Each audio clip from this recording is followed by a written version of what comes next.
Check, check, check, check, check, check.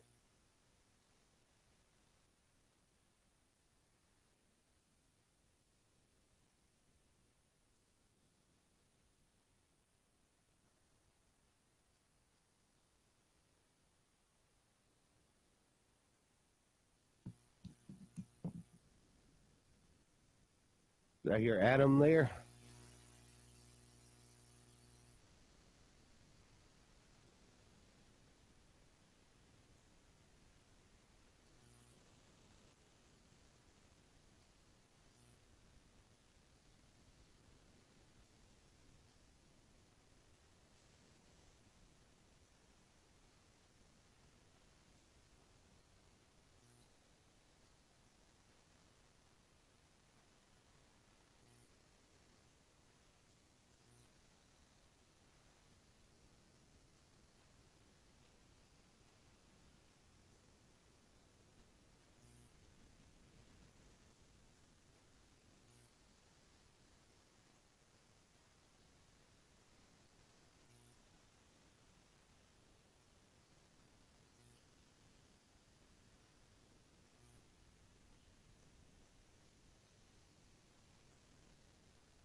Check, check, check, check, check, check.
the game-winning touchdown.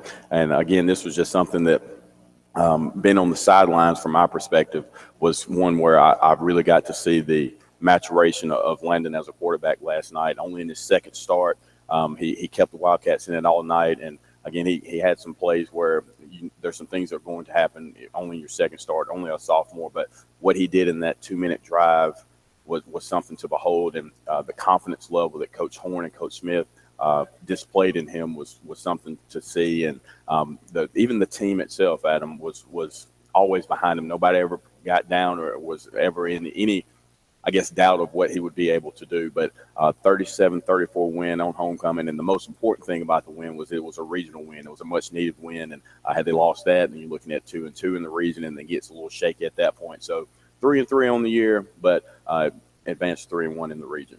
Yeah, definitely. And it was fun. I was listening to you guys last night. Y'all do a great job, as always, on Friday night with the Wildcat broadcast. But it was a back-and-forth game, man. I mean, it was a tough one. And those are the type of games right there that you have to win if you're going to get out there and make a run of the playoffs. So, huge win for the Wildcats. It's a lot of fun watching this sophomore out there, man. He's impressive, and I think he's only going to continue to grow and get better.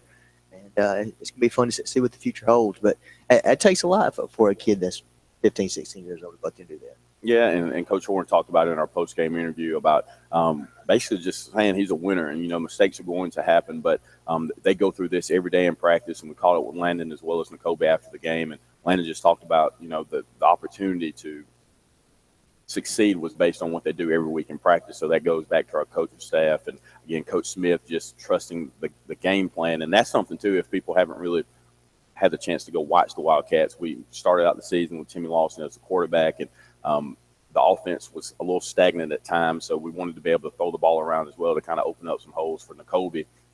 And once the transition to move Landon to quarterback permanently, they were kind of rotating. But when they decided last week to move him there permanently against Oxford, I think that was a tremendous decision. You got David Heron back, and then you also have Timmy playing receiver. So you had more athletes on the field. And so when you have somebody like Landon who can throw the ball around, which he can, only a sophomore, but he can throw the ball around, great moxie and poise, as Randy likes to say. But there was a moment in the game where he did throw a pick six, and that was his second one in back-to-back weeks. Is he moving away from the mic or something? And, you're fading out on me. We're looking at a opportunity for him to be able to continue to grow, but the trust level that you have with him is something that you can't overlook. And again, that last drive was something to behold. But again, it was a 10-play, 56-yard drive, kind of toward the end of the game, and they come back and they end up getting another drive, obviously, to win the game. But N'Kobe Maxwell, another stud performance for him, 30 carries for 169 yards on the ground, 2 touchdowns. So just a tremendous performance offensively. But defensively is where you have to look at it. There was a moment in the game where it was 4th and 1 on our side of the field, like 22, 23-yard line, and 4th and 1, we don't get it. We ended up holding them at that point and get the ball back, and they end up scoring. So we have to go down and score. They go up 34-30, push the pressure on the offense to have to score, and it was a tremendous night all the way around, homecoming night, and it was just the crowd was in it the entire game. So it was really one of the better games I've been a part of in quite some time. Yeah, definitely. And you touching on N'Kobe as well. Huge game from him. Was able to catch the game-winning pass right there to seal it. Let's just talk about that drive to end the game. What was there, a minute 24, minute 30 to go? We had one timeout left, and we had to move the ball down the field to get the win. And explain to me kind of what happened. There was a point where I was listening. I believe we had a completion across the middle or something like that. And then we allowed like 30 seconds to run off. Might have been 45. I don't know. I mean, it was just – and the way it was listening from the radio, it sounds like Brett was like, well, the referee's not letting them snap the ball, or what? Explain to me what's going on, because I was really confused. I just knew that, hey, we got to do something. We either got to spike it or we got to call a timeout or something. But, I mean, we let so much time come off the clock. Yeah, it was getting nerve-wracking down there. As a whole, there was a lot of stoppage in play, or just some things with the officials, not throwing them on the bus. They called it a great game, but there were some things earlier in the game where we had a a penalty that wasn't a penalty, and it was a kickoff that wasn't a kickoff, and they ended up allowing them to re-kick the ball. But that last drive, we complete a pass over the middle to get the first down, and then the ref was over the ball, and we couldn't get it together, and there was just some tough clock management there. But again, you're dealing with a 16-year-old kid, exactly, who's a sophomore, and so and for him to be able to gather himself from that and just keep on and just lead the play and keep hitting his passes. I mean, we didn't even use a timeout. It was just quick as it could be. You know, just bam, bam, bam, touchdown. It's just like, hey, let's do that every drive. Let's hurry up and let's throw the ball downfield. It was pretty funny, the fact that when the clock was running down, we did talk to him, and you could hear Brett saying that you could hear Brett saying that we were wasting time, we were going to go. And you're right. When you're trying to get down the score, you have to be able to maintain clock management. But starting that drive, we only had one timeout.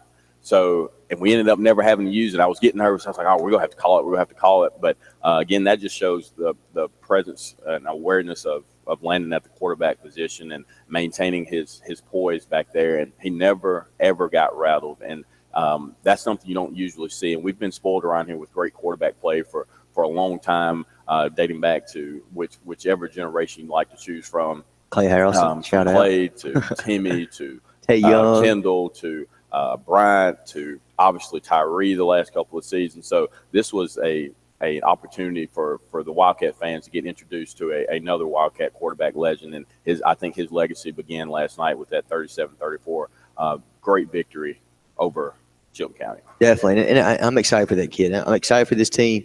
I saw your video footage after the game, and they were excited in the locker room celebrating that victory and everything. So huge win for the Wildcats. Gets us ready, keeps us in the playoff hunt. Got some big games coming up, and starting, I guess, next week with Minor.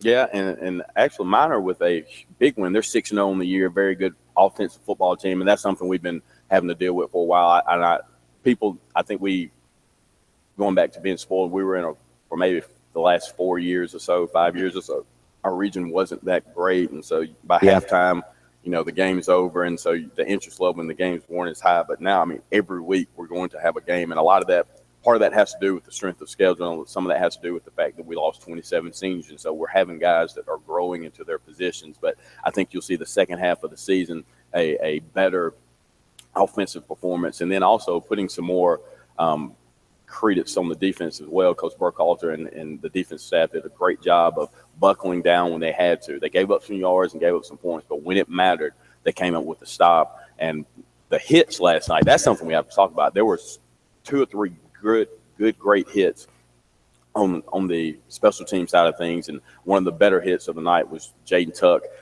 coming from his outside linebacker's post.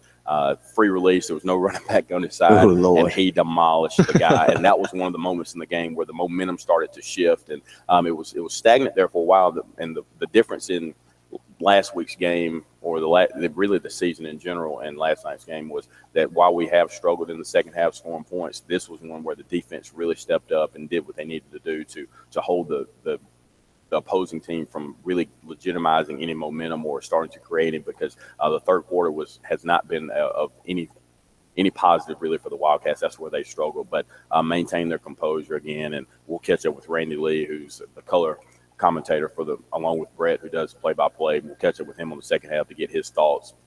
Excuse me, in the second to get his thoughts. But Adam, just a tremendous night. And also we have to say congratulations to Miss Darby Hines, who was named homecoming queen. And so I think it was just a joyful night all the way around. So congratulations to her. And again, congratulations to Coach Horn and the Wildcats on a big win last night. Yeah, definitely. It was just a good night all the way around. What nice weather, everything. So we'll get more with you. We'll talk more about Benjamin Russell. Also touch base on more of some area games and everything right after this break. Be right back with you with the Saturday Sports Countdown right after this.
Saturday Sports Countdown, live on location in beautiful downtown Alexander City at JR Sports Bar and Grill. We encourage you to come out and get you a good bite to eat here. 256-329-2328 is the number to dial in, and they can take care of any of your eatery needs. And so right now what we'll do is welcome in the color commentator for the Benjamin Russell Wildcats, Randy Lee. And Randy, great game last night.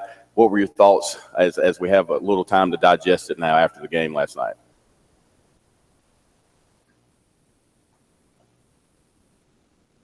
Do we have Randy? And you got me, Scott? Yeah, we got you. Yeah, we got you. Yeah, glad to be on. And I don't know if you heard that first part, but I think Coach Horn said it well. The monitor's too loud. That I don't think any games are gimme games by no stretch for the Wildcats this year. And last night was much the same. You know, tip your hat to Chilton County. They got a good football team, and they got a very good quarterback and skill position players. So I was impressed with what they put out on the field last night. But I'm impressed with our kids as we move to 3-3, 3-1 in region play. It's not what you saw last year. Out of the 27 seniors that we had on that squad last year, I would say 5 to 6 of them were as good of football players as we've ever had in Alexander City and Benjamin Russell, and a couple of them probably right there at the very top. So when you lose that type of talent, you bring back a decent team, and you bring back a lot of kids that are really getting after it. I'm really proud of where we stand so far this season. You know, you always would like to go and play for state championships and be right there in the thick of things like we were last year when we barely lose out to the eventual state champion and Spanish Fort in the semifinals. But I'm just as proud of this team by their effort and by the coaching staff for what they're putting on the field, because we got a quality product out there right now. Yeah, and we talked a little bit in the first segment about how we've been spoiled in this community with great quarterback play. You can name any genre of teams, and you've always had a great quarterback. And looks like the Wildcats are setting up to have another gem at the quarterback position in Landon Cotton. Only a sophomore, but the poise that he showed last night, in particular on that game-winning drive, was something to behold. Well, I think he's a really good athlete. He's got a little game moxie about him also. And the big storyline, though, is he's a sophomore.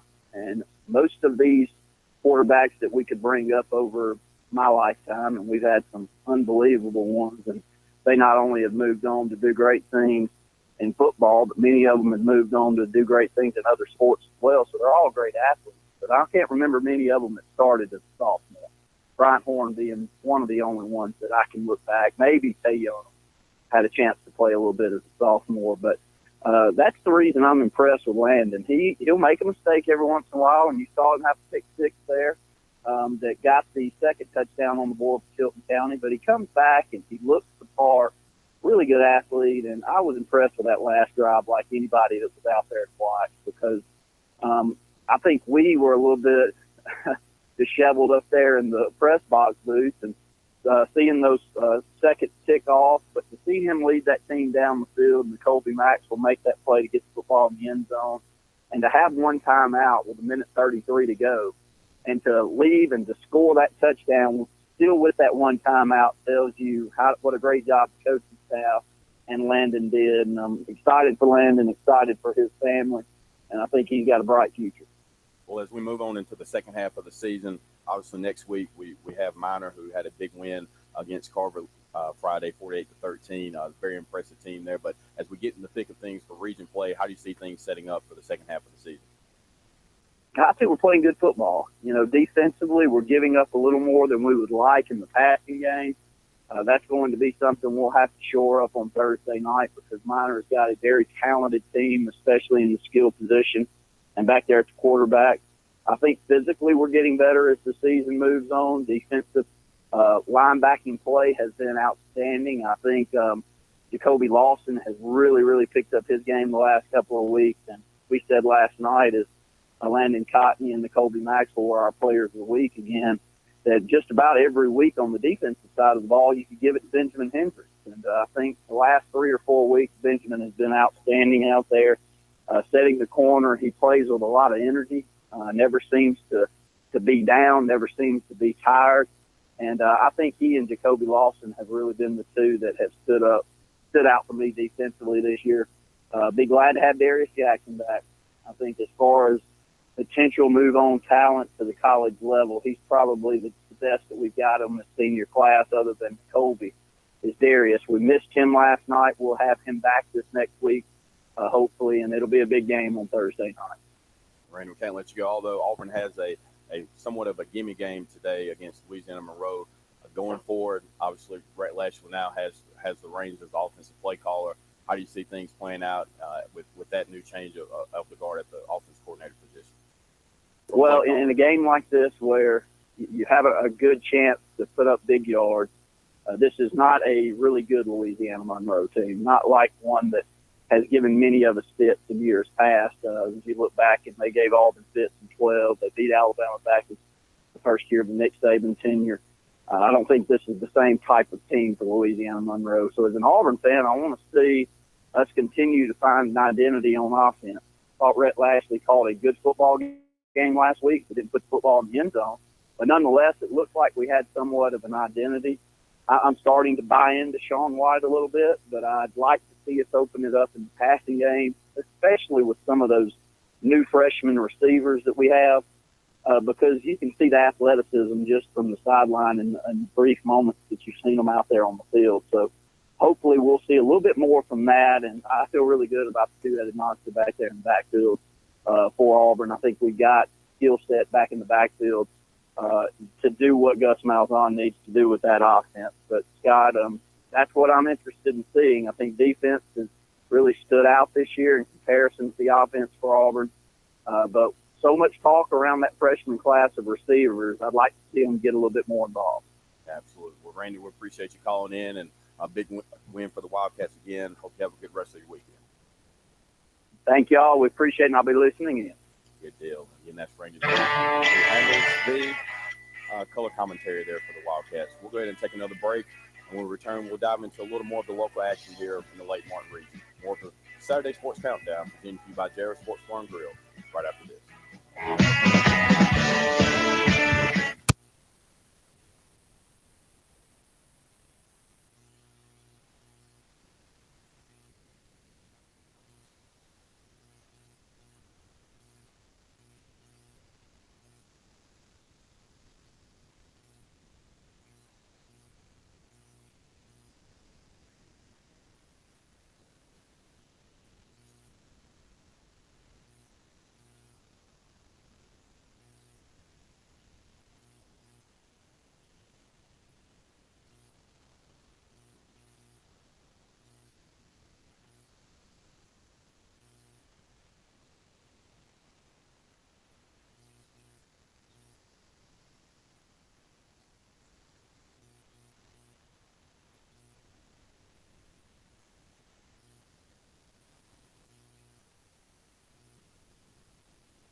All right, coming to y'all in 5, 4, 3, 2, 1. Good Saturday morning, everyone, and thanks again for joining us on the Sports Blitz Saturday Sports Countdown. Adam Blankenship and Scott Hardy with you here for about another hour and a half. Spent the first 20 minutes or so breaking down BRHS's regional homecoming win last night against Chilton County, 37-34. We had an opportunity to catch up with Randy Lee. He and Brett did a tremendous job on the call last night, and again, I enjoy being a part of that for so many years. And when you have games like that, it makes you always want to be a part of it. But as we transition over to some other local games in the area, we do have something special for our listeners today. We have 3 Alabama versus Kentucky tickets tonight, provided by JR's Sports Farm Grill, Tackle Appliance, and Lake Martin Washington Detail. So we will be promoting that in the second hour. The 10th caller in the second hour will receive the 3 tickets tonight. So again, that's the 6 o'clock kickoff tonight. So weather's gonna be nice. Yes, Tide rolls. Call in. Could you win just, the tickets. Yeah, all you have win to the do tickets. is just promo the tickets, and not the tide's gonna roll. Well, Scott, I don't feel like you have the energy behind what they get to go witness tonight. You gotta really push it, man. You know, like, oh, Alabama, no, Tide. You really can't go wrong, to be honest with you. Let's go put it that way. I lost my train of thought on there, but you really can't go wrong. 3 with tickets to Titletown. Yeah, 3 tickets to Titletown. Yeah, I mean, I'm I'm dealing with a Bama bunch up here, guys, producer and co-host this morning. But again, JR Sports Farm Grill, Tackle Appliance, and Lake Martin Washington Detail. You can pick the tickets up at Lake Martin Washington Detail. But again, the 10th caller in the second hour will receive those calls. We look forward to catching up with everyone and getting your calls. But you can also call in and talk about anything you like to, 256-334-6221. And we'll be able to take care of any of your calls this morning. But again, Adam, we'll transition over to one of your favorite players in the local area, and that comes from Mr. Margaret Buchanan, who had a big game last night in a tremendous win also over huge the win for Tigers. Huge win for Tallahassee. Tallahassee 27, and it seems like the offense is starting to get back on track now. And it took a little adjustment period there, but when you run this style of offense, it does take a little bit to get adjusted. And so obviously, everyone knew with Kyle Caldwell coming in and the offensive mind that he had, and what a great player he was, not only at the high school level but collegiately as well. They'd be able to provide some offensive explosion there. But again, Margaret Buchanan last night, you want to run down some of his numbers. Yeah, definitely. And Margaret is one of those guys. I became a fan of his when we did our color, Show Your Colors event up here. Just a really smart, really he just has a really good personality, calm, relaxed. He's fun to talk to. So he's easy. It's easy to pull for a kid like that. And plus, he's just a stellar athlete. I mean, every single week when he comes out, he's always as he goes, Dable kind of goes right now. He's just a huge offensive weapon that they have. And continuing that last night in the big Tallahassee game right there, as I was looking into their standings, that makes Dable 4-3 on the season, 2-2 in the region. And also brought Tallahassee down to 4-3 overall and 2-2 in the region. So that right there kind of gave Dable that 4th spot in Region 3.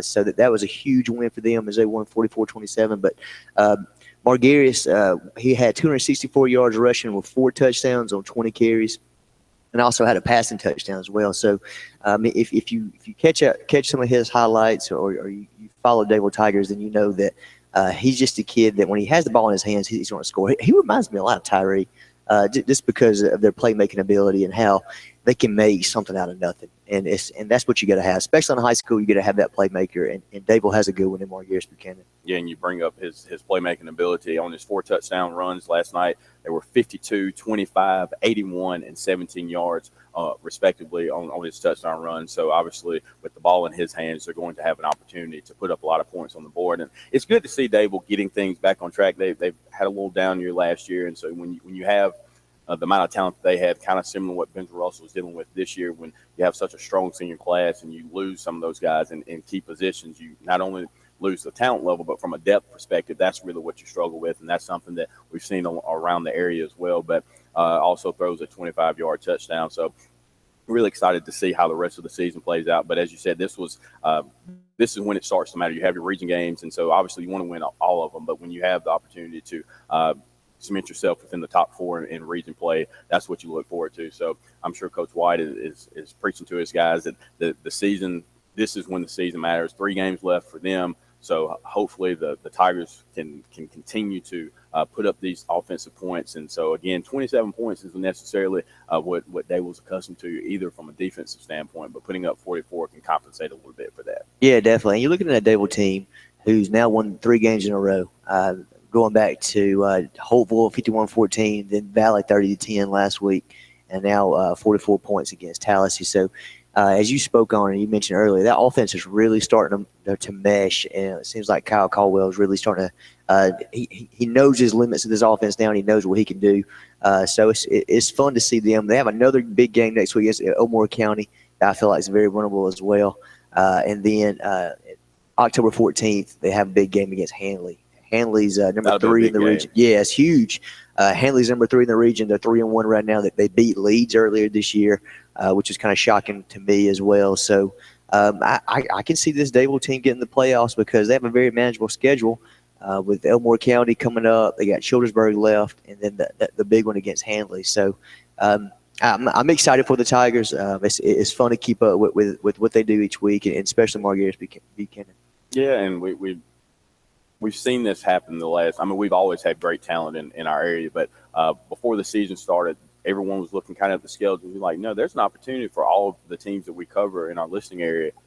We'll have a chance to make the playoffs, and so we'll keep continuing to talk a little bit about Coosa and Horseshoe Bend as well as we move on the rest of the show. But this is an area saturated with talent, not only from a high school level, but what they're able to do when they produce on the collegiate level. We have guys all over the place, whether it be Alabama, Auburn, Murray State, a couple community colleges around the country. So it's been a good joy and a tremendous joy, actually, to be able to see the amount of guys that we're able to put on. But I'm really glad to see Dable back putting up points the way we're accustomed to, because the last 6-7 years, they've had whatever you'd like, whether it be C.J. Talbert or whether it be Cal Jones, whether it be Kyle Caldwell himself. So they've been able to put some tremendous athletes out on the field. And so when you have a playmaker at the quarterback position in any classification, but especially your 4A and lower, you're going to have a superior player there. So it's going to be hard to match up with them. But the Dable Tigers, again, 3 straight victories for them. And so with 3 games left, they have a couple of region games left that they need to take care of, but fighting for that 3rd and 4th spot. So it'll be interesting to see how things play out. But the way that the momentum has seemed to shift for their team has been one to see. But speaking of some of your favorite players as well, as we transition to one of our local area teams, and that's the Horseshoe Bend Generals. They had a big game last night against Lafayette, and so I wanted to see what you thought about that loss last night for Horseshoe Bend, but a big win for Lafayette as they continue to put up points on points on points. Yeah, definitely. And besides Margarius, Jartavius Whitlow is my other favorite player to follow. This kid he just does everything. Again, last night he ran for 160 yards on 15 carries, 3 touchdowns, had 199 passing yards with a touchdown. This is another kid, and we had the opportunity to interview him on Sports Blitz on our Tuesday TV version, and the kid's just fun, man. He loves the game. He's loving the fact that he's getting he's trying to get some attention for his on and off field stuff, because he's getting looks from UAB, he's getting looks from Auburn, and some of the other schools across the state. So he's just a really fun kid to keep up with, and he carries it over in his personality too. All right, guys, you got a caller. All right, let's go to phone lines real fast. Got a caller. Caller, go ahead. Hey, how y'all doing? Good. I just want to comment on Lafayette. That y'all know, everybody knows that's where I come from. This is Jerome. And how you doing this morning, I'm man? proud of the way they doing. I know next week they got to come to Real Town, and then I think they'll be home for 2 games against Ramblin', and then the big showdown between them and Lynette. So I'm just proud of the way the Dogs are playing good this year, and I'm proud of them. Rucker came back last night and winning their game. But Whitlow is putting Lafayette on the map. It's been a long, long time since Lafayette ever had a season like they had this year. And as long as they got to believe in themselves, like last year, they had some up and down games. And there's some games that they should have won that they lost. But I think this year, y'all think the Lafayette go pretty good in the playoffs or what? I do. I mean, I feel like whenever you have a player like Whitlow back there, I mean, you can't count him out of anything because he does everything. I mean, let's just keep him healthy is all we have to do, and he'll put the numbers on the board. Let me ask you: did you have a chance to go to the game last night? No, I had work, last night, and I got to work the next few weeks, but I'm supposed to be off the week that they play Lynette. I finna say, Lafayette. yeah. Huh? I finna say you better make sure you're off that night. I think that's the 21st of October. Oh yeah, so I done put in for that day up. So I believe it'll come down between. I'm thinking now, if we could goof up, we could lose to Real Town, or we could lose to Ramsey. But looking at the record right now, I think because I think we can take Real Town down a little bit. I mean, I hate to say that they local, but anyway. And because Real Town bad is beat Ramsey last night. So either Ramsey got a pretty good little team, and but I think Lafayette and Lynette is main two, and they gonna do something to put like I said, Lafayette ain't never really been to a playoff and never won the region as far as I ever know. And I know since when I was there, we didn't win the region. We just did have a good season. But anyway, y'all do a great job. Sportz Blitz, we're proud to have y'all. And like I said, y'all just keep up the good work. Scott, I love you, man. Y'all do a great job, and I'll talk to y'all later, man. Roll Tide. Roll Tide. I appreciate the call, and it's nice to have a Lafayette fan that calls in and keeps us updated every week. So make sure you keep calling in every week and talk about this team because it's definitely special. Jartavius Whitlow is one of the special players that we've seen come around in a long time. So keep us updated on that. We'll take a quick commercial break. We'll be right back with you more on Saturday Sports Blitz Countdown right after this.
Welcome back into the Sports Blitz Saturdays countdown. I'm your host, Adam Blankenship, here with my good friend, Mr. Scott Hardy, my usual Tuesday co-host on the Lake Martin Sports Roundup that we do.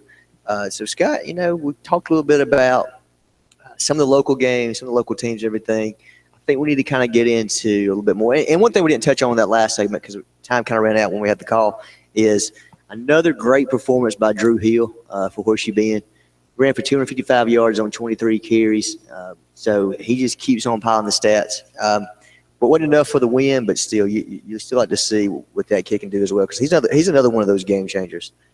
So Horseshoe Bend ended up falling on Lafayette 50-14. So, Scott, let's talk a little bit about other games around the area, also some statewide games. I know you got some scores for us. Still a little rundown. Yeah, just again on a local level, Central Coosa loses to Pike County 74-22.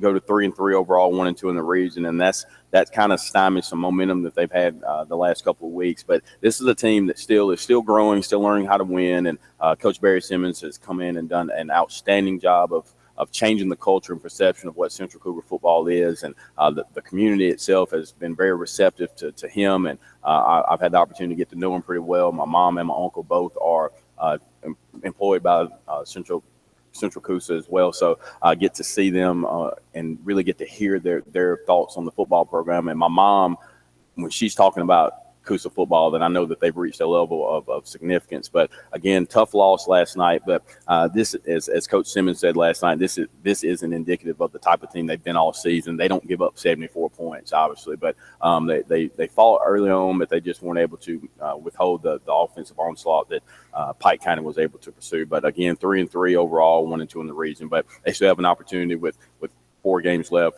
to get back in the playoff hunt and hopefully have another opportunity to go back-to-back in the playoffs this year. Yeah, definitely. And like you said, this Coosa team is on the way up. It's building itself back up. So it's going to be fun to see if they can rebound from that. It's a tough loss right there. But, it's over with. Put in the past, watch film today, move on, get ready for next week. What you got to do. Yeah, and speaking of, as we get ready to go over some of the statewide scores last night in the locker room. And so this is what separates, I think, Coach Horn and his coaching staff and our team compared to others. And I'm sure everybody else is watching film too. But after all the celebrating last night, it was, hey, guys, we got 8 o'clock film in the morning. And so that's what you like to hear. And, again, that was just a fun experience again. So if you haven't had the opportunity to check out the post-game celebration, I think our Sports Blitz page has it as well as my personal page. But very fun night last night. So, again, that's just something that being around that program, you see certain things that they do or that Benjamin Russell does, it not necessarily equates to or correlates to some of the other teams around the state. Yeah, definitely. And that's just traits of good coaching. I mean, I think Nick Saban does the same thing. He has a 24-hour rule where you enjoy it for 24 hours and you move on. I know you don't want to hear it, man, but it's hard not to reference. It's hard not to reference and everything. But getting back to some of the other scores, Central Clay County, big win, 41-22 over Lincoln.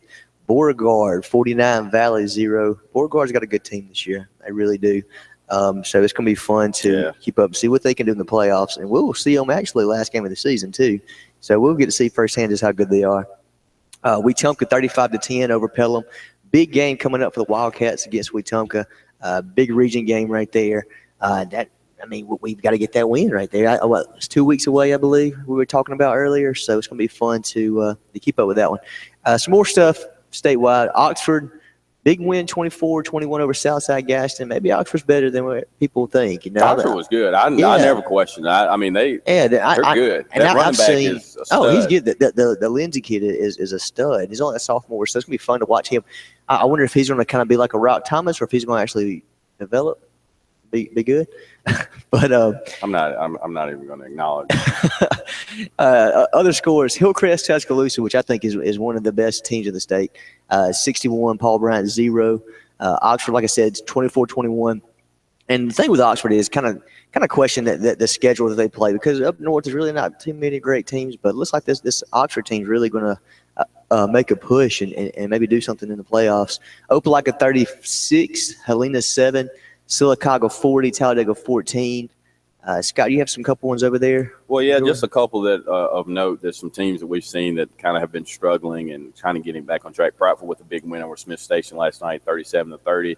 McGill-Tulane puts up a 55 spot on Alma Bryant 55-7 in their victory. And the game that I think was the most surprising of last night was Blunt 25-0 over Spanish Fort. And for anybody in our listening area knows that that's been a foe of Benjamin Russell's for quite some time. Spanish Fort doesn't get shut out. They don't. That, you know that what I lets mean? you know. I mean, but that Blunt team is as athletic as I've seen. I have a couple of friends who are living down there, and they've been talking about how they've got some tremendous skill position players, and their defensive line is also outstanding as well. But you have to be a good team to shut out Spanish Fort like that. But just again, Central Clay 41-22 over Lincoln, and so there was.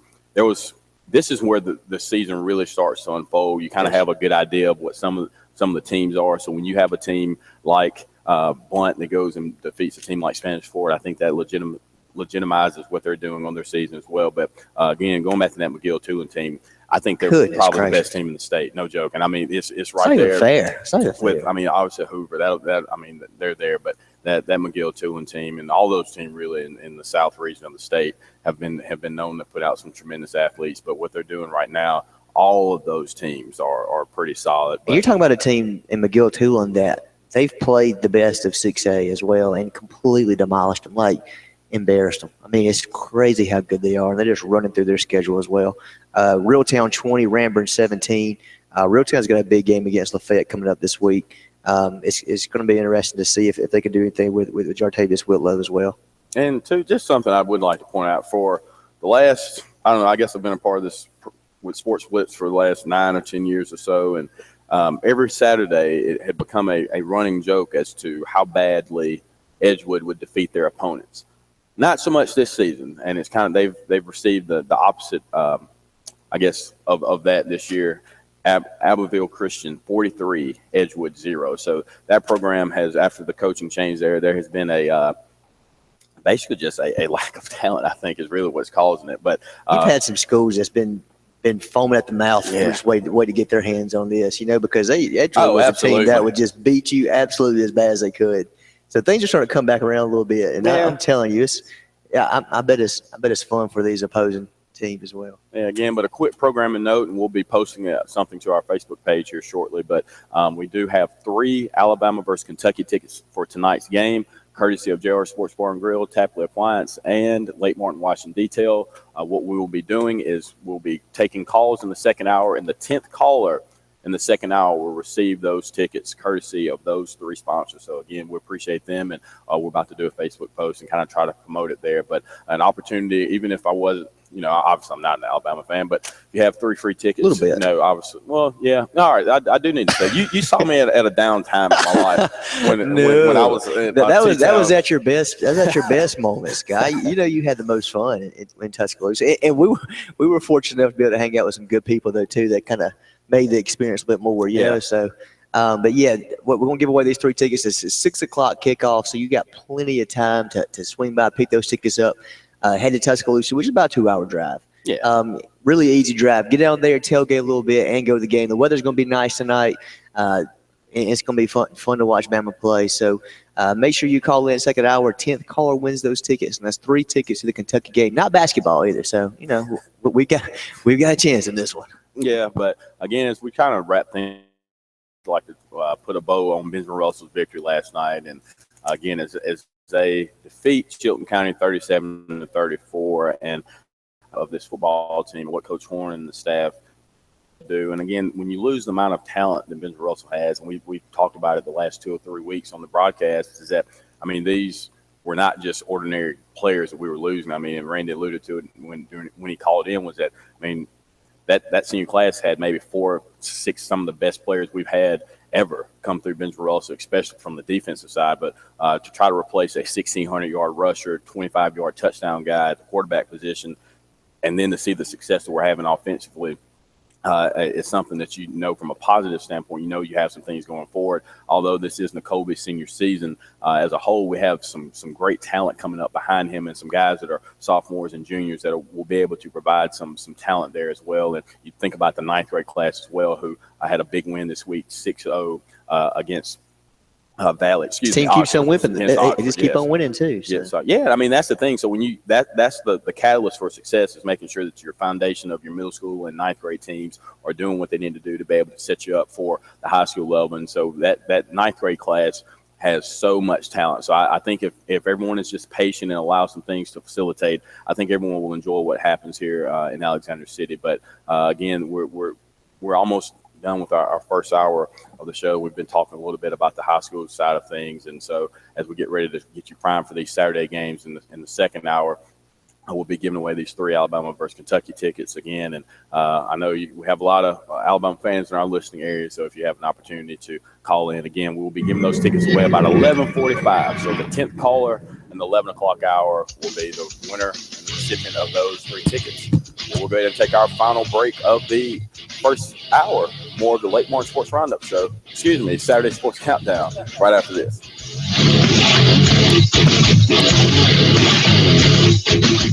Got your eye on a new Nissan? It's time to...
Welcome back in, and thanks for joining us here on the Sports Blitz Saturday Sports Countdown. About another hour left here in today's program. Adam Blankenship and Scott Hardy here with you. We've been breaking down all of your high school area teams and scores last night. big wins across the board for some of our local teams. Dable gets a big win over Tallahassee. Benjamin Russell with a big win over Chilton County.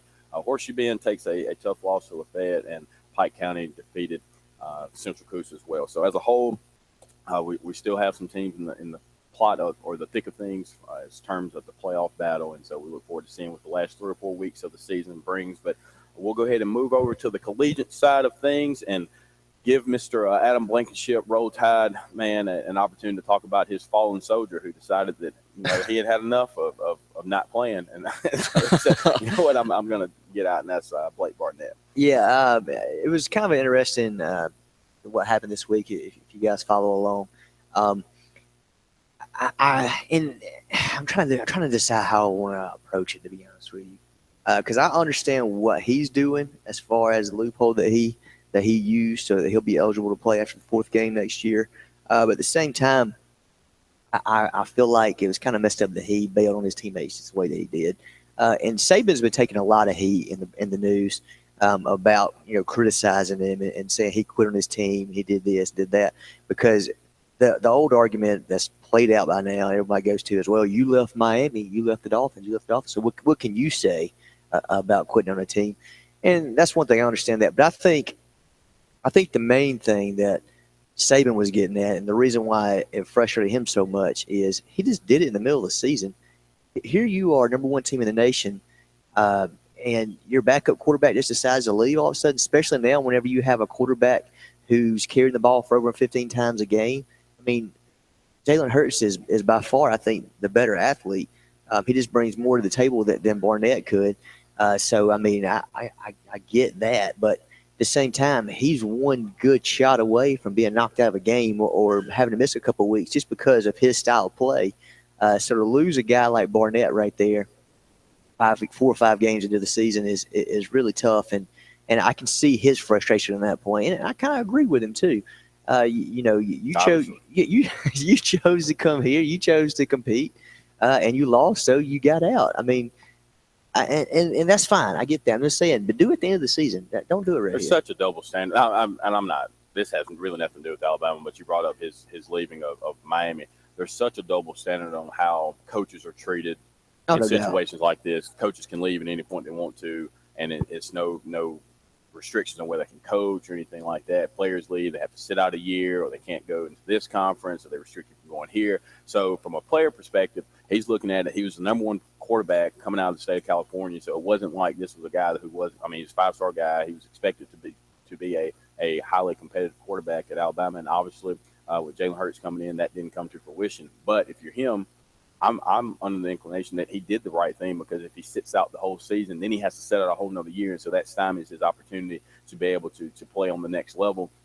And you never know, because then wherever he's trying to go, maybe a team has some quarterback play there. So he sits out games based on the amount of time that the season has transpired this season. And I think it was a smart move on his part from a professional standpoint. And I do understand, who's to say he's going to go somewhere else and be good, though? I mean, what is he going to transfer? Who's to say he's not? He's not going to play. Who's to say? Though. But he's not at all. And the thing is we have 2 more 5-stars just coming in next year. So I mean, really, his place is kind of, he came out, he had a chance against USC, and he looked timid and scared. So, adios. But the thing about that is, who's to say he's going to go wherever he chooses, Notre Dame or UCLA or USC? These are some of the teams that you're hearing now that he may go to. Who's to say he's going to start there? And is he going to transfer out then too? Is he going to do the same thing? That y'all take. Just say it. I'm just saying. I mean, I'm just saying. Is he going to run away from competition his entire college career? Because now you've got pro scouts and you've got guys around the NFL saying, this is going to be a red flag. Definitely going to be something that coaches and teams are going to look into, and those type of things when it comes around in his draft. Which you say that, and you can twist it anyway because that really don't matter. All it takes is one team to like you. Yeah, they don't care. So if you're good enough, then you're good enough, and all it takes is one team to like you enough. Jerry Jones will take you. He'll draft whoever at quarterback. But the thing is, I'm just kind of curious. I'm just frustrated with the timing of the decision. And I see with Saban on that, and everybody just keeps bashing Saban about that. But, it is what it is, I guess. I guess my whole thing on the scenario is that, honestly, I think a lot of it, and part of this has to do with recruiting, and it kind of goes to the fact of how kids are handled now, and you have your helicopter parents, and the way kids are coddled. But when you're getting recruited, and especially at the type of recruitment process that he had and the type of player he was, you're getting told you're going to be the guy. And so when you're told you're being the guy at 18 years old, 19 years old, and you continue to be told you're the guy, then you bring in somebody else, and then you have somebody else coming in, and then you, as you said, you have 2 more guys coming in the next recruiting class. You have to look at it from a business perspective and say, okay, if I stay here, a la Jeremy Johnson, if I stay here, maybe my opportunity to progress it or to be able to get enough work in to show that my skill set is worthy enough to be on the next level, then why not do that? It's the same thing as if a team fire. I mean, teams do it all the time, or coaches do it all the time. If an opportunity presents itself that's better than the one you have now, you have to take it. And that's just how it is now. Everything's about business. And so college football in itself, athletics in itself, especially on the collegiate level, is a business. And so if you have the opportunity to, if your opportunity to go to the next level is going to be diminished, and it may be that obviously Jalen Hurts, he just provides something. I'm not going to say he's better than Blake Barnett, but what he provides for that offense, I think, is a little more of what they wanted to do. Yeah. And going forward, I mean, you've got him for 3 years, so this just gets your team together. But all in all, I can see both sides. I do see Saban being see why he would be upset. And you're right, it is in the middle of the season. However, if it was Saban, or if you've seen him in any other level of coaching, and that they want to leave, then nobody's going to say anything about them. So I don't think I think the players should be held to that same standard. You're saying if Jimbo decided today that he's leaving Florida State and going to LSU, that nobody's going to bash him for that decision? Yeah, but he left right now. Yeah, but with Blake Barnett, he's taking a chance on. You don't even know. This is just him taking. You're right. Who knows? Who's to say where he'll end up? So it's not like he left to say I'm going to LSU, or I left to say I'm going to Ohio State. It wasn't one of those scenarios. It was, hey, I got to get out of here because I don't know if I'm going to get the chance to play anymore. So at least go somewhere where you have an opportunity to go play. It wasn't a specific destination. I think that's the only thing there from a separation standpoint, and that is a good point you bring up. But I think just the fact that he didn't, there isn't a specific school in mind. There's been a couple of schools that have been mentioned that definitely could use a quarterback. Just look at his top 5 that are top 10 teams that they're saying that he could be an option for. You got Washington, who's now in the top 10. You got USC, UCLA, Notre Dame. There's tons of these big name schools that he could be, that they're saying, it could be a possibility for him. So he knows going into what's going to happen. He knows he's going to go wherever he wants to go to. And the thing is, he's probably going to have some coach promise him a starting job. Okay, well, if you come here, you're going to be the guy. You know what I mean? And that's going to happen. But who's to say that works out for him? But, I wish my luck. He played it smart because, like you said, he took advantage of the loophole that allowed him to come and play next year after 4 games. So, that's just smart on his part. And it's kind of selfish. But, it's just how you look at it. I'm just telling you, you just can't quit in the middle of the season. If Jeremy Johnson, let me tell you, if Jeremy Johnson had done this, y'all would have said, you would have said, but Jeremy Johnson has not done it. No, because he's not but I'm just saying he didn't do that. But I'm saying, had he done, if it had been any other school, Alabama, it was smart on his part to get out. He's not going to play, so he's making a business decision, blah, blah, blah. No, I agree with you. It is. When it happens I think this is not just exclusive to Alabama. I think this is just fans in general. They're going to be, privy or not privy. We're going to be biased toward the teams that they cover or root for. But I think that this whole thing was blown out of proportion in general. The players have so many restrictions on them anyway from the fact that, the amount of money that is built around each of these programs, the amount of money these players bring in based on the amount of money that they receive, although they get the scholarship, blah, blah, blah. But as a whole, the amount of college athletics is such a huge business. And so if you're going to treat it that way, then you have to allow the players to be able to do the same thing. I just really – and you say it's been blown out of proportion. I don't think it has been. When's the last time you've seen a backup quarterback who has a chance to play this season or who may be dependent upon leave 5 games at the end of the season? When's the last time you saw that happen? You don't see it. At the end of the season is one thing. That's fine. If you're not going to play, you've been there, you went through practice, you've done everything else, that's fine. Good luck to you. I understand that completely, but I don't think I can't remember anybody leaving in the middle of the season like that. Yeah, I mean, I guess the precedent for this hasn't been set, in which then now this causes now what's going to happen now. So yeah. And then I think that's all these kids know. Like, well, if I'm not playing by the second game of the season, I'm transferring so I can be back next year at Florida State or wherever else, because these schools are going to bend over backwards to get these kids to come in there. Blake Barnett said, he's the number 20 prospect overall in his class. he's going to be picked up. He's going to be recruited hard by every major college in the nation.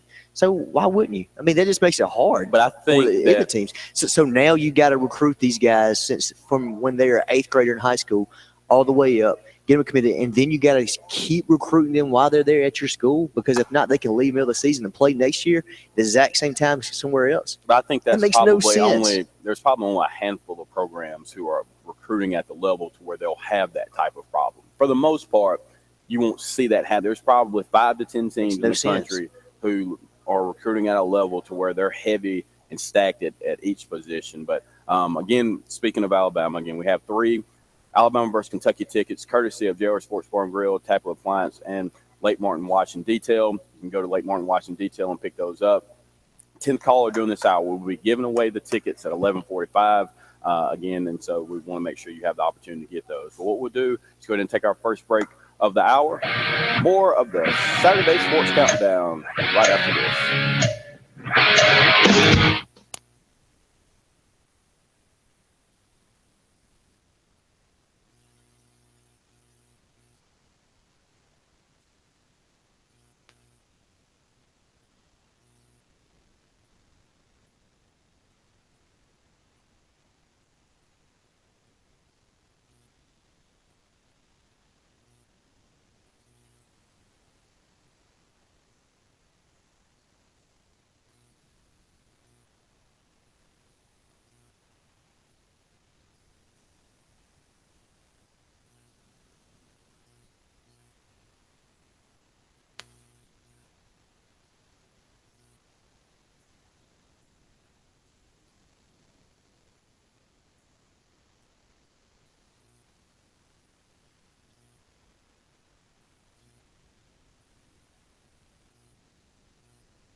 Yeah.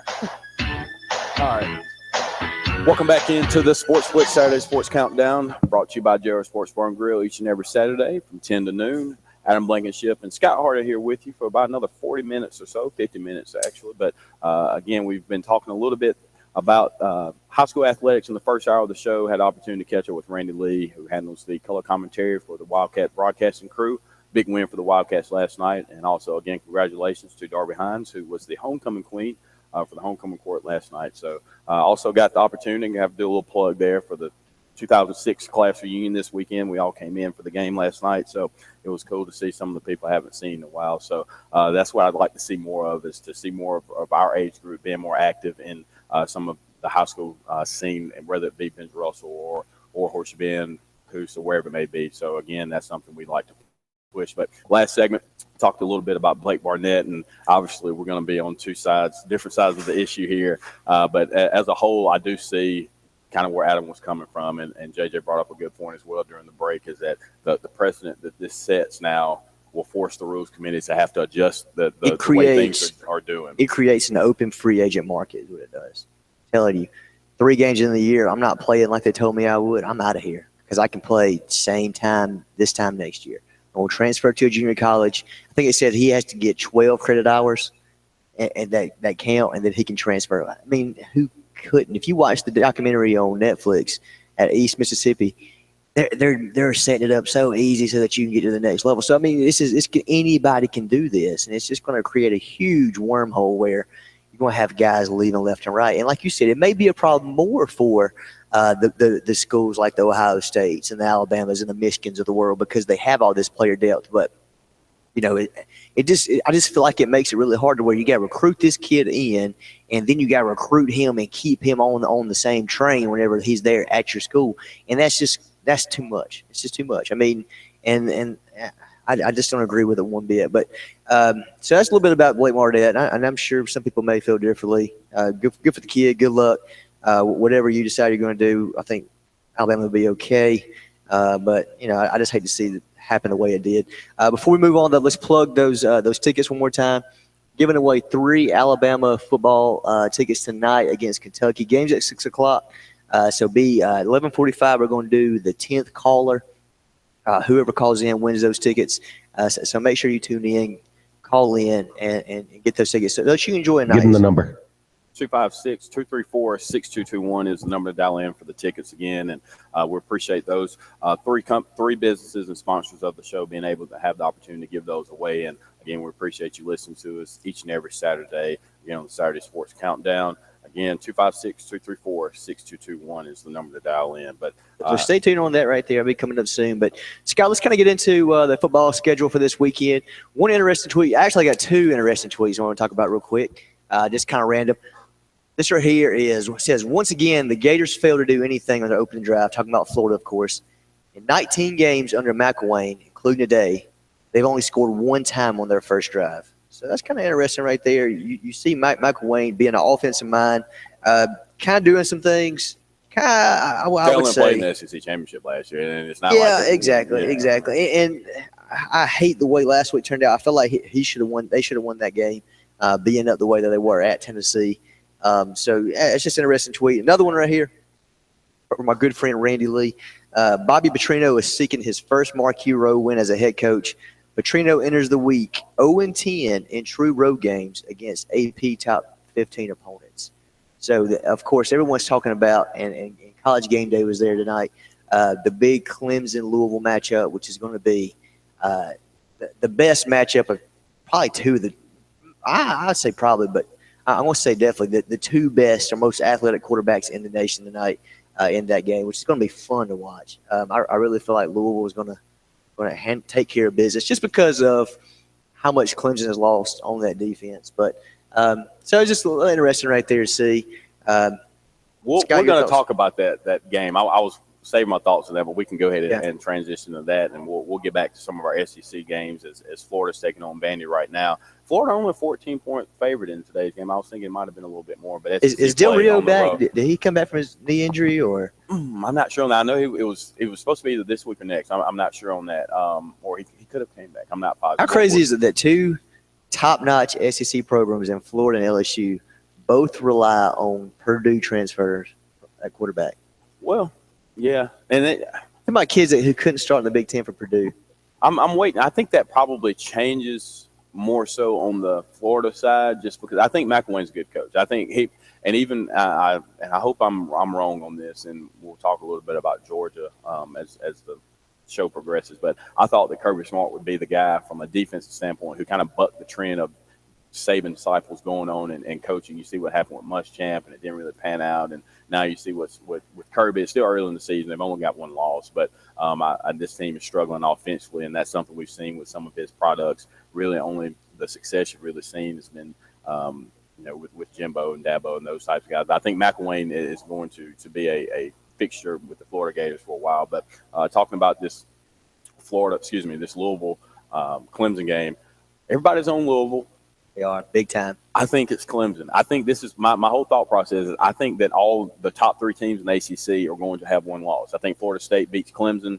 I think Clemson beats Louisville tonight. So they'll all finish with one loss, and then that creates chaos in the ACC and could eventually, with the way the tiebreakers are set up, it's like the fourth or fifth tiebreaker, but a computerized system determines who goes on to play in the ACC championship, which could cause all kind of things to go astray for some of the teams there. But I think you bring up the two quarterbacks there, and I'll start first with Deshaun Watson. I'll let you kind of handle the Louisville side. But I think now this offense is at a point now where they're really starting to click, and it took a couple of games, and I think now as we have gotten further away from that Auburn-Clemson game, I think it really legitimizes what Auburn's defense has been able to do. And I'm not going to lie, I was one of the last people to get on the bandwagon from a defensive side.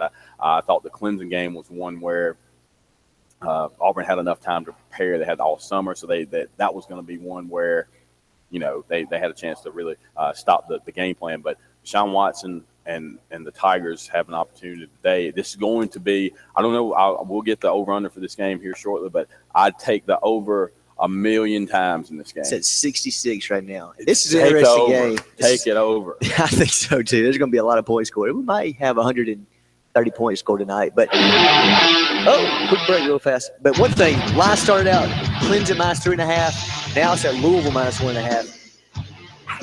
You're going to give one of the best teams in the nation points at home? I mean, you kind of have to take Clemson. I like Clemson. I kind of do too. I'm with you on that. But let's take a quick break. More with you right after the break here on Sports Split Saturday Countdown. Right after this.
Welcome back, everybody, and thanks for joining us here on the Sports Blitz Saturday Sports Countdown, live on location at JR Sports Bar and Grill, as we are each and every Saturday, and we appreciate them being a part of the program for so long and being a great sponsor.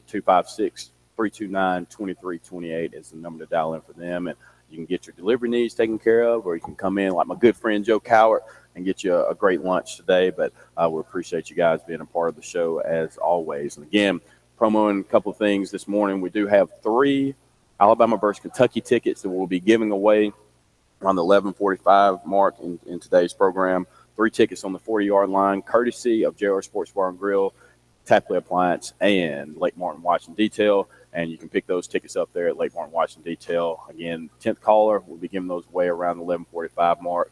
And, again, we appreciate you guys being a part of the show. But a big slate of games today, Adam, and it started off last night with Washington and Stanford. And I was on the Stanford train, huge fan of David Shaw. I thought Christian McCaffrey would be able to run wild on that Washington team. But this is a team that, from a Pac-12 perspective, I think they needed this win. It emerges Washington, and it keeps them up. Obviously, Stanford would have liked to get either one of those teams winning would have been good, but it's nice to see a team like Washington emerge. And again, it just goes to show when you have good coaching like Chris Peterson, which he may stay there, but his name may be one.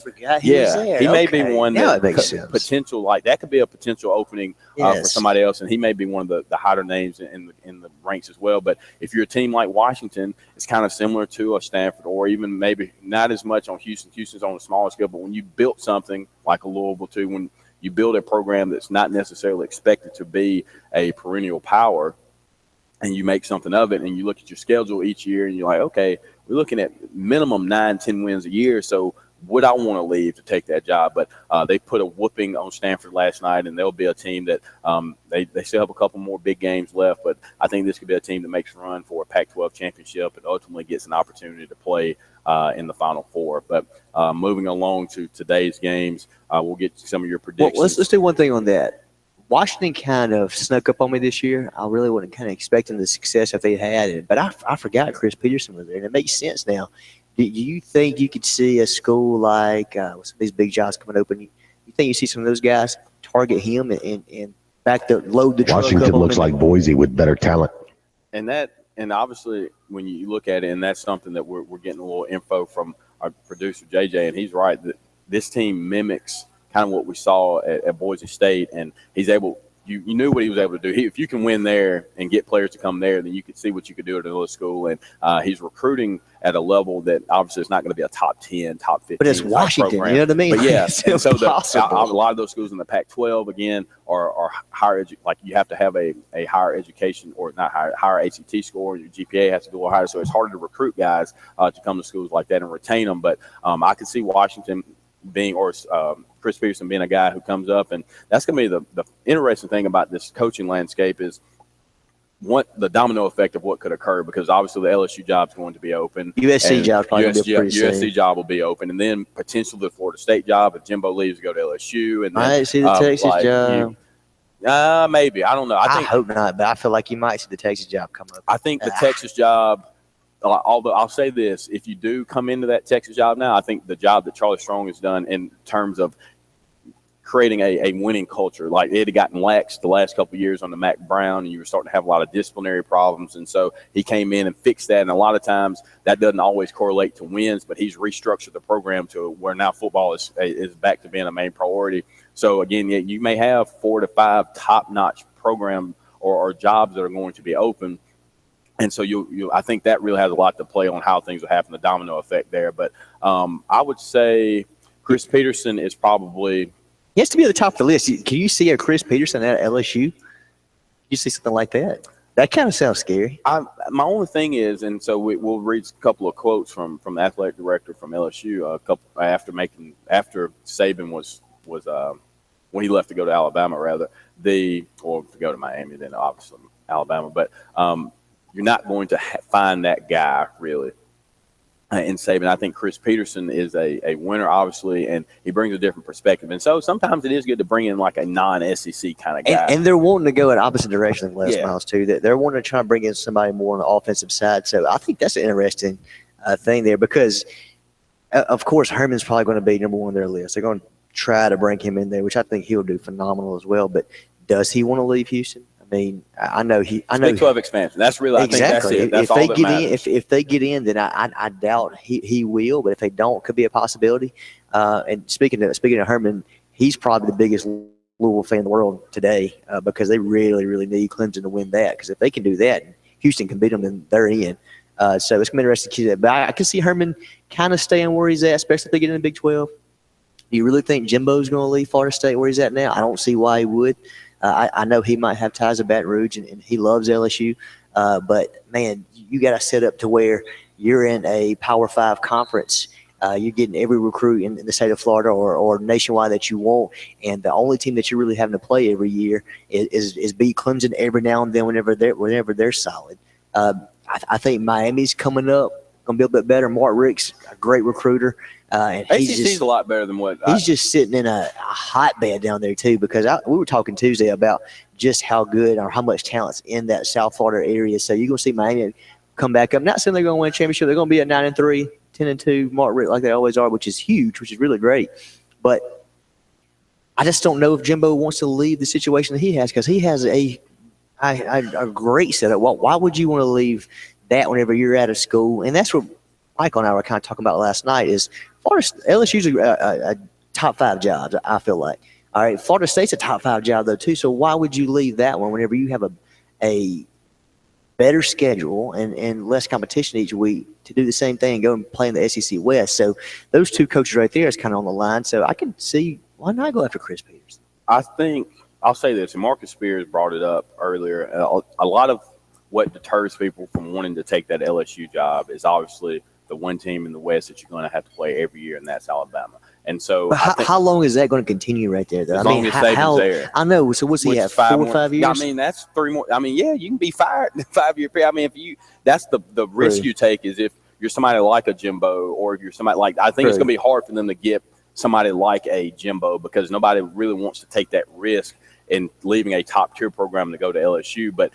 What Marcus Spears was saying, he said that's a loser's mentality, and I do see that as well. As like it's a Blake Barnett move right there. Oh man, that's terrible. Y'all lay off my man Blake. But no, I can see. I don't necessarily think that Blake Barnett, that Jimbo Fisher would leave, but I think the top 2 candidates for the job at LSU right now are Tom Herman and Jimbo Fisher. But we're up against another break, and we'll break down some of today's game and get your thoughts as well. More of the Saturday Sports Countdown.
Welcome back to the Saturday Sports Countdown, brought to you by JR Sports Bar and Grill. About a half hour left in today's program. Adam and Scott breaking out all of your college and high school scores and prepping you again for Luke's on the phone. today's game. But we want to welcome in another resident Bammer of the Sports Blitz crew, Mr. Luke Robinson, on daddy duty today. So, Luke, how's it going, man? Oh, just nothing but feeding babies and trying to get them to sleep so far. I notice you're whispering when you talk. Are you trying to be quiet so that she can maybe get some rest? I'm trying to be quiet so I can try to get sleep talking right now. But Luke, we were talking about earlier in the beginning of this hour was the Blake Barnett situation. I wanted to get your thoughts on it. Obviously, I know you probably don't agree with what happened, but do you see that being something that sets a precedent now for other schools or other players to be able to do the same thing? To be frank with you, I don't understand the timing. If there is some kind of a loophole and there's some ambiguity as to whether or not there is a loophole, then I guess I understand it. I still think it's crappy, to be blunt. I think to just leave your team like that mid-season, not even mid-season. I mean, you're a fourth of the season. It sets a bad precedent, I think, for the player and who he is, and for what we can expect in the future. And I think it's more of a symbol of how we are today in society. Not that you don't have to, if you're in a terrible situation, okay, if you're in a bad relationship, if you're in a bad job, you don't have to ride that thing out forever. But if you're in a bad job and you've got 4 other people that you're working on a project with, and the project's going to be over in December, and come rain or come shine, I think you finish that project out and then you leave. That's just the way I look at it. I think to leave midstream is really just a bunk way to handle yourself. But look, if Blake Barnett got to do what's best for him, and I hear so many people saying, "Well, Nick Saban quit on the Miami Dolphins." First of all, it's not even apples and oranges; it's apples and alligators. People switch jobs all the time after the season. That happens. People transfer after the season. Jake Coker came to Alabama after he graduated. People were trying to compare those two situations. They're not the same. It's clearly not the same. So I don't know why people keep bringing that up. This is a situation where, frankly, Blake Barnett was the starter game 1, and he was still getting significant reps in just about every game except for Ole Miss. And you know what? Thankfully, he didn't get in against Ole Miss, because the way he can't avoid sacks, he probably would have been killed. So I like the kid. I think he's got a live arm. I think he's got a lot of potential, but he has a lot of places he can grow in terms of his elusiveness, in terms of pocket awareness. I thought he was really bad in those 2 areas, and that's why he couldn't get on the field. Look, the offensive line's trying to gel too, so they can't protect him the way they should. So blame some of it on the line if you want to. But in the end, when you look at Jalen Hurts on the field versus Blake Barnett on the field, one of them looks like a 5th-year senior, and one of them looks like a true freshman. And Blake Barnett doesn't look like a 5th-year senior.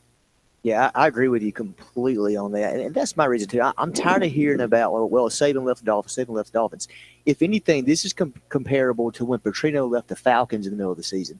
This is not Saban leaving the Dolphins after the end of the season. So that's really not even a comparison at one bit. So I think it's crazy that this rule is allowed, and surely they're going to come up with some way to kind of close that off, because I feel like it's going to create a free agency more than it already is. I mean, 2-3 games in the season, you're not getting to play. You can transfer out and go where you want to and play exact same time next year. So it's kind of interesting to see. Let's change gears a little bit. You do a great job on our Friday scoreboard show. It goes statewide every night on TV from 10 to 12. Talk to me a little bit about last night. Was there anything that kind of stood out, any kind of scores that kind of caught you off guard or that you were interested in? I think Blunt putting up 25 and shutting out Spanish Fort was probably the score of the night for me. I mean, there was a bunch of high scores last night, a lot of 59 to something. Hewitt Trustful, I think, put up 59 on Bob Jones. They won 59 to 49 maybe. So that one caught my eye. But Blunt having a shutout against Spanish Fort, who is number 1 team in 6A, is incredibly alarming. Both of those teams had lost to McGill-Tulane, and that's the only loss for both of those teams. And losing to McGill-Tulane, there's no shame in that. I mean, it's like losing to the Patriots, frankly. It just about doesn't matter because they're just so much better than everybody, and they've got it on a roll. But Lawrence got a quarterback named Darius Toney who's committed to Florida, and Spanish Fort, of course, has a lineman named Justin Thomas who's committed to LSU. So I expected to see a little bit more of a fight, I guess, from Spanish Fort just because they're so good all the time. Why wouldn't I expect that? For them to be shut out, I thought was incredible. Yeah, and Luke, I also would like to get your thoughts. I know we're kind of bouncing around a little bit, but while we have you, I know you're a wealth of knowledge on a lot of different things. We have a big matchup today, number 3 Louisville at number 5 Clemson, Lamar Jackson versus Deshaun Watson. What are your thoughts on tonight's game? I think Lamar Jackson this year is everything people thought Deshaun Watson would be this year. And not saying Deshaun Watson wasn't already good. You could have made the argument he should have won the Heisman last year. But Lamar Jackson seems to be doing Deshaun Watson +1 thing. And I like Louisville a lot. I can't believe the line has gone from Clemson -3 to Louisville -2.5 maybe on the road at Clemson. I think in the end, Clemson's been in too many of these games to lose this contest. They've faced a lot of top 5 competition, top 10 competition in the past, and they probably learned a lesson. If you remember, there was a game where Jameis Winston went in there and just blew the doors off of Clemson. And Clemson at that time was also in the top 5. I think Florida State was moving up the ranks under Jameis Winston. Nobody knew exactly how good Winston was just yet. He had a big game at Pittsburgh on a Thursday night, if I remember. But he came in there and just absolutely picked them apart. And I think Dabo has learned from that. Since that game, Clemson seems to have been a more disciplined, better prepared program. And I think Clemson gets it done tonight, but by the slimmest of margins because he's going up against the best play caller in all of college football. Absolutely. So, again, just as we get ready to wrap things up here with you, Luke, anything of note that you've got going on, anything we need to promo for you? Well, no, I guess Father's Day? I don't know. It's hard to say. Yeah, I mean, we're still doing the school board show. That's still a lot of fun.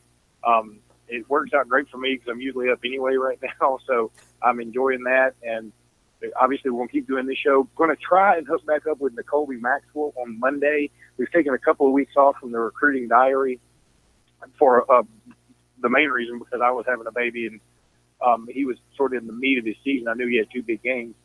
But after this last game, I want to hook back up with him, see if anything has changed in the last 3 weeks about where he's thinking about attending school.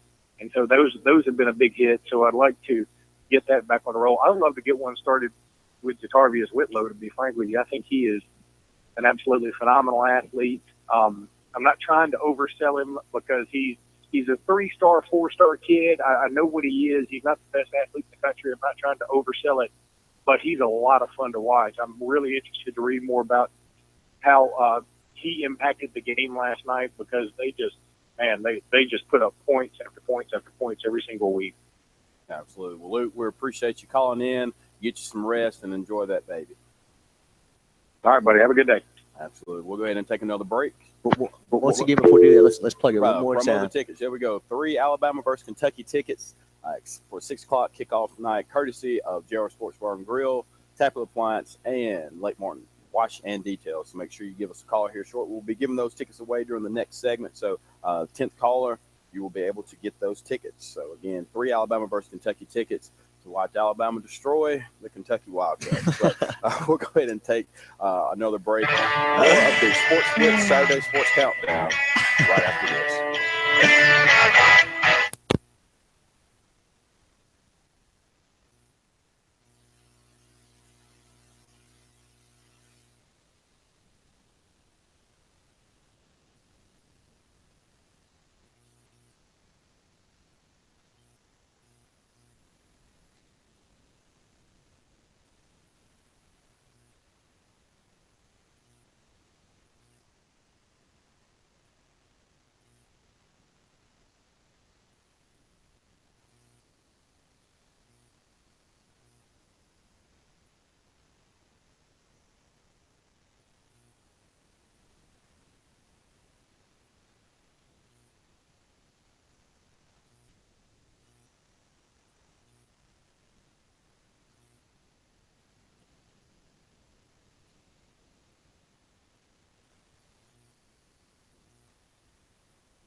Just puts me in a good mood, man. Like, as soon as it DJ comes on- Jeff Coat, Yeah. killing it in the That's studio Jeff today. Coat, baby.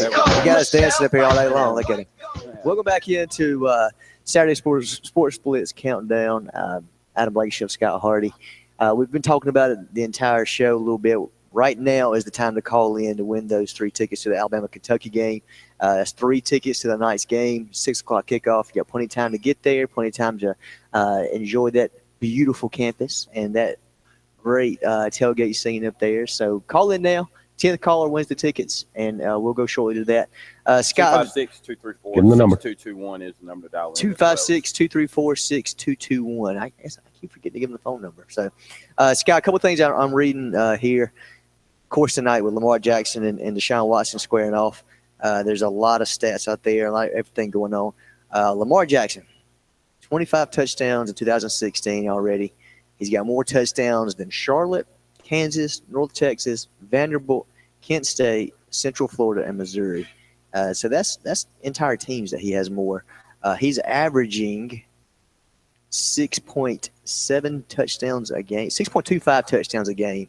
So if he continues on this pace, then he'll set a record and he'll come out with 75 touchdowns over the course of the regular season, not including a bowl game or a conference championship. So, I mean, nobody really expects that to happen, but it might. You know, I wouldn't put it past him. He's in an offense that's not scared to score points, and they're going to try to beat everybody as bad as they can.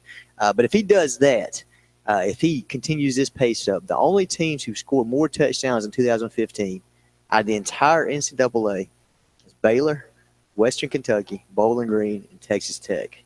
So he's actually on a historic pace right now to set and break all kinds of records. So going to be a fun game tonight.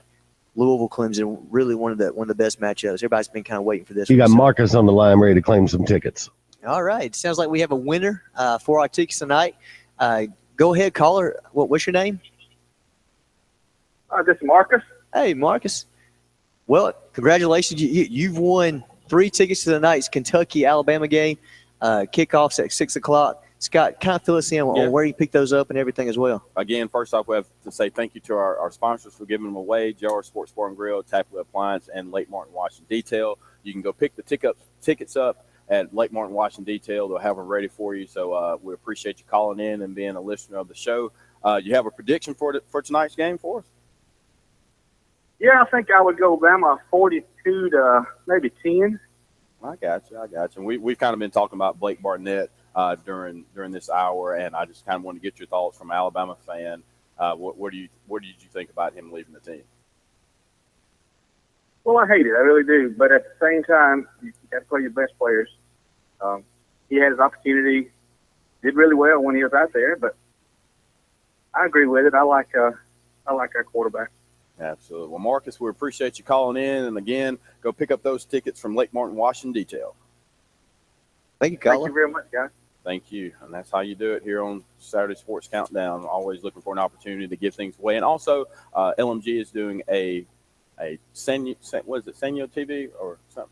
Yes. Yeah, so a TV giveaway for the month of October. So make sure that you check out their Facebook page, like and comment and share. Warrior or Roll Tide, and there will be a TV given away during the month of October. So lots of cool things going on around here. Just giving away all types of things here on the Saturday Sports Countdown as well as through LMG. But couple of games of note today that we'd like to promo for you guys. Miami, number 14, Miami 3-0 at Georgia Tech 3-1 is going on right now. Texas and Oklahoma State going on right now. Florida at Vandy and Notre Dame versus Syracuse. Notre Dame they're in trouble. They fired Van Gorder, which was probably the smartest thing Brian Kelly's done in a long time. How does he, we talk about people who get knocked down and fall up. Van Gorder has done that. I mean, he was with the Falcons. He went to Auburn. He's with Notre Dame. He's the Lane Kiffin of defense. He really is. Like, he gets these good jobs all the time, and he can't do. I mean, he's awful. But Notre Dame making a move with that. Notre Dame was not really. They weren't messing around. They're saying, okay, we're gonna go ahead and do this now. See, I like the thing is we were talking about it. You and I and Michael last night about who are some of the top coaches, and I think Brian Kelly's a top 5 coach in the country. And it's just like, I don't know. He's had a problem with quarterback play. That's been in which I guess is a catalyst for success or not. But interested to see how things play out. They're already on the third loss, and they still have 2 or 3 more top-notch games left on their schedule. So this could be a losing season for Notre Dame. But some games that are going on the later slate today. You have Navy at Air Force. That'll be a good game as well at Falcon Stadium. Also, Tennessee. This is one I'm interested to see how it comes out after the big win, emotional win comeback win over Florida last week. Tennessee travels to Athens to take on 3-1 Georgia, and Georgia with the loss last week, and they were just demolished. Ole Miss killed them. And so, Ole Miss is a good football team. Ole Miss is top 10 team is the thing that you just have to look at who they lost to. They lost to Alabama after being up 21-3 or 24-3. Same thing against Florida State. They just haven't been able to finish. And so, I mean, their we need a quick break talent level is tremendous. But we'll go ahead and try to take one more quick break before we wrap things up here. More of the Saturday Sports Countdown right after this.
Welcome back into the Saturday Sports Blitz Countdown. Never knew Jimmy Jeffcoat was a Dave Matthews fan. What do you think about that? I'm kidding. I'm not emo enough. Oh, man. Jeremy Jeffcoat is my guy. He's done a tremendous job, so we appreciate him as well as Mark Forehand in the back taking care of us this morning from 10 to 12 as we're here at JR's in the final countdown of today's show. And just a couple of quick more programming notes. Again, we just want to say thank you to JR Sports Bar and Grill, Tackle Appliance, and Lake Martin Washington Detail for giving away 3 Alabama versus Kentucky tickets today. So our buddy Marcus was able to pick those up. So congratulations to him. But a few more games to run down and get your predictions for those as we count down. We're talking a little bit about Tennessee and Georgia. So Tennessee travels to Georgia. Who you got? Tennessee and Georgia. Beginning of the season, I kind of felt like Georgia was going to kind of make a run a little bit. I felt like they were better than what they were, but their quarterback play is anemic. I mean, it is just bad. That offense is terrible. Chubbs gets hit as soon as he gets the ball. He's not even going to play today. But I think Tennessee's going to Tennessee has – well, the thing about that one, though, is Tennessee is not as good as originally thought coming into the season. I think Dobbs is just not a good quarterback. And I say that, and he'll throw for 12 touchdowns against Alabama whenever they finally meet up. But I see Tennessee winning that one. I kind of feel like it may be kind of close first half, but they're going to run away with it. Probably a 38-17 type ball game maybe. Okay, and as we go down a little bit, I will say on that Tennessee game, I think Tennessee reminds me of the Ohio State team that beat Miami that championship year. I think they're just going to do enough to get through. I mean, obviously they had the big game against Alabama. That's the one. They got to get through this game as well. But if they can get through their 3-game stretch of Georgia, Florida, and Alabama, I think they have a good shot at it, obviously. But Wisconsin and Michigan, you like Wisconsin. I like Wisconsin. They're getting a ton of points on the road. They're getting like 13 points at one point, I believe. It's 10 now. It's a 10 now. Okay, yeah. People are starting to see a little bit here. I think Michigan's good. Don't get me wrong. They're really good. They're the second best team in that conference, which really ain't saying much, but they're a lot better than what they used to be. I think Harbaugh is a year away from being dominant.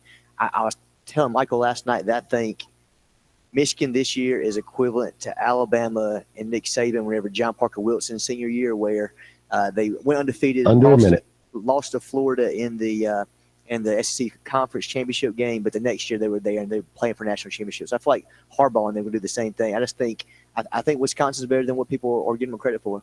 All right, and the game of the day, number 3 Louisville and number 5 Clemson. Real quickly, who you got?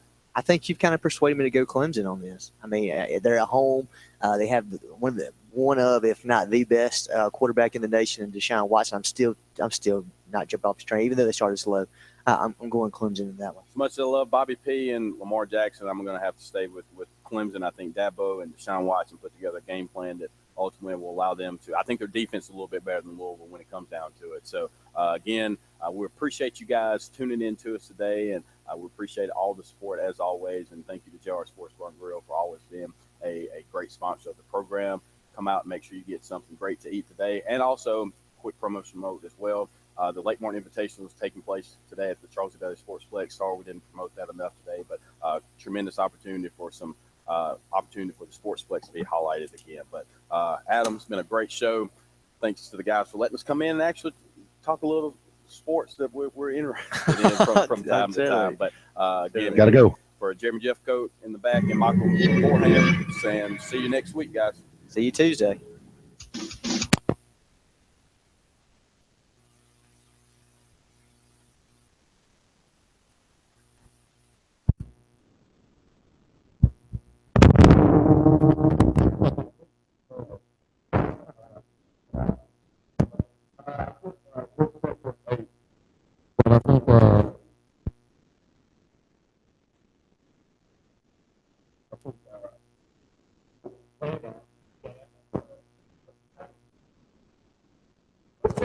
I think